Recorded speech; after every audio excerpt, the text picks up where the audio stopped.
The future of properties like South Park, Star Trek, Mission Impossible, The Transformers, G.I. Joe, and others at Paramount have been in a state of limbo, while the merger with Skydance has been at a legal standstill. Now things are moving forward, but some are unhappy about the price that had to be paid for that to happen. Let's see what that price really was.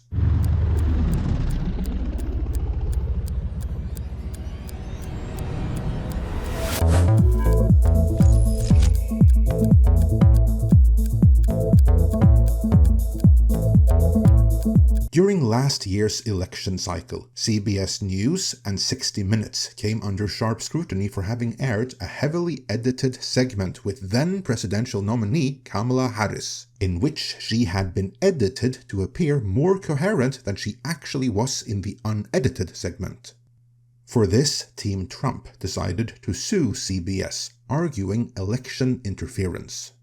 Some argued the lawsuit was meritless, as Trump still won the election handily, while others counter-argue it's about the principle. And even if Trump won the presidency, who knows how many House and Senate seats were affected as a result of the edit, which was clearly intended to make one candidate appear better than she actually was.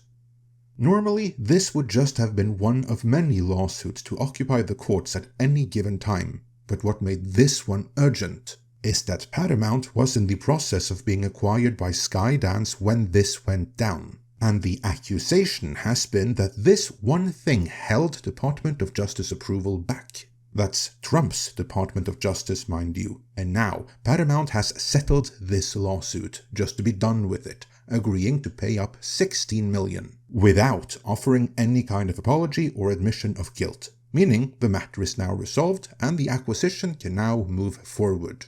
However, many were none too pleased with this, and by the looks of it, those many all suffer bad cases of TDS. Deadline Hollywood writes, Paramount Global is already facing sharp criticism over its decision to settle Donald Trump's lawsuit over the way that CBS 60 Minutes edited an interview with Kamala Harris. The $16 million settlement, announced late on Tuesday, came after months of wrangling and protests within CBS News. The lawsuit was seen by many legal observers as meritless, but Paramount Global needs the Trump administration's approval for its merger with Skydance Media. The Writers Guild of America East, which represents writers at 60 Minutes and elsewhere in the news division, said that they stand behind the exemplary work of our members at 60 Minutes and CBS News. Well, they may call their work exemplary. Yet the 60 Minute staff has been under a lot of scrutiny as of late, and if the tables had been reversed, if this had been, say, Fox News, and they had been caught editing Trump to make him look better, I wonder if the Writers Guild would have stood behind that excellent work. I'll leave you to ponder that while the write-up continues. We wish their bosses at Paramount Global had the courage to do the same. This settlement is a transparent attempt to curry favors with an administration in the hopes it will allow Paramount Global and Skydance Media merger to be cleared for approval. Paramount's decision to capitulate to Trump threatens journalists' ability to do their job reporting on powerful public figures. Whoa, that sounds scary, but 60 Minutes didn't actually do any such reporting here. No, they took the candidate that they vastly preferred and deceptively edited the words of that candidate to make said candidate appear more coherent than she actually is.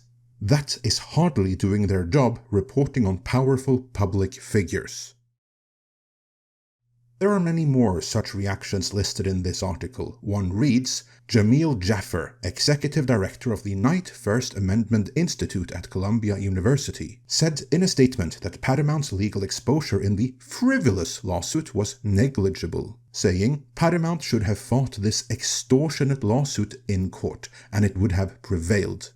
Now, Trump's presidential library will be a permanent monument to Paramount's surrender, a continual reminder of its failure to defend freedoms that are essential to our democracy. Based on these reactions, you'd think this was some hard-hitting actual journalism or a legit scoop being suppressed. But nope, again. We are talking about deceptively editing an interview to make one candidate appear more coherent than she actually is. That is what the critics here are labeling as freedoms that are essential to, and here is the modifier which makes all the difference, our democracy. Not democracy period, but our democracy. And whenever I hear someone say that, what I'm hearing is their democracy.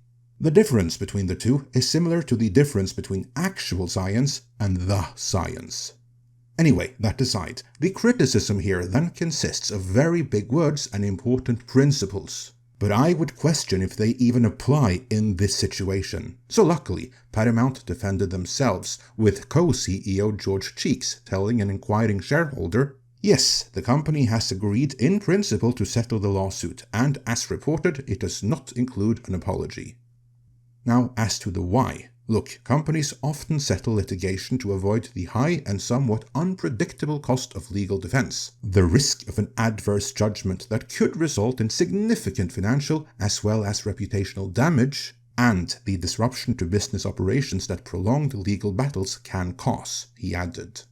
The settlement offers a negotiated resolution that allows companies to focus on their core objectives rather than being mired in uncertainty and distraction, and we issued a statement last night that reflects the agreed terms.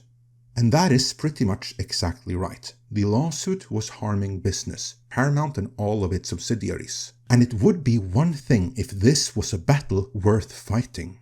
It would be one thing if 60 Minutes had uncovered some legit corruption and were under pressure to suppress that. Then it might be a battle worth fighting.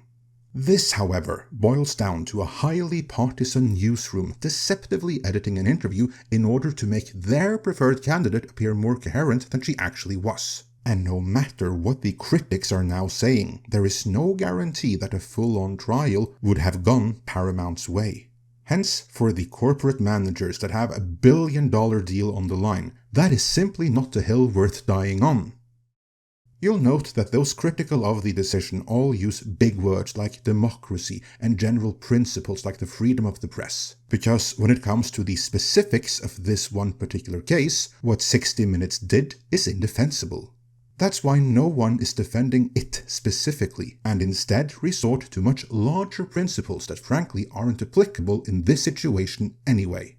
As for the political partisans behind this entire situation, the people in the CBS newsroom that seemingly sought to change the course of current events rather than just reporting on them, they were also none too pleased with the settlement. No doubt having hoped their corporate overlords would flush hundreds of millions more down the drain for their self-declared right to deceptively edit as they saw fit. People are not surprised, but also disappointed, one CBS News staffer said on Wednesday. There is hope that if the Skydance deal goes through, that could be a fresh start. That deal is highly likely to go through now, no thanks to these CBS staffers. As for a fresh start, I would also hope that this could be that. But maybe not the same way that they do, because I would like to see the hyper-partisans removed from the newsrooms. But that's me. Either way, with this matter resolved, the Skydance and Paramount acquisition can move forward, which means that eventually, franchises like Star Trek and many more will soon be under new leadership. Will that be a good thing, a bad thing, or a little bit of both? The South Park guys certainly have some strong feelings on that matter, which we'll get back to in due course, for as always, we shall keep you up to date as we learn more. Please like and share this video, hit subscribe so you don't miss out on those updates, and for now, let me know your thoughts on all of this in the comments.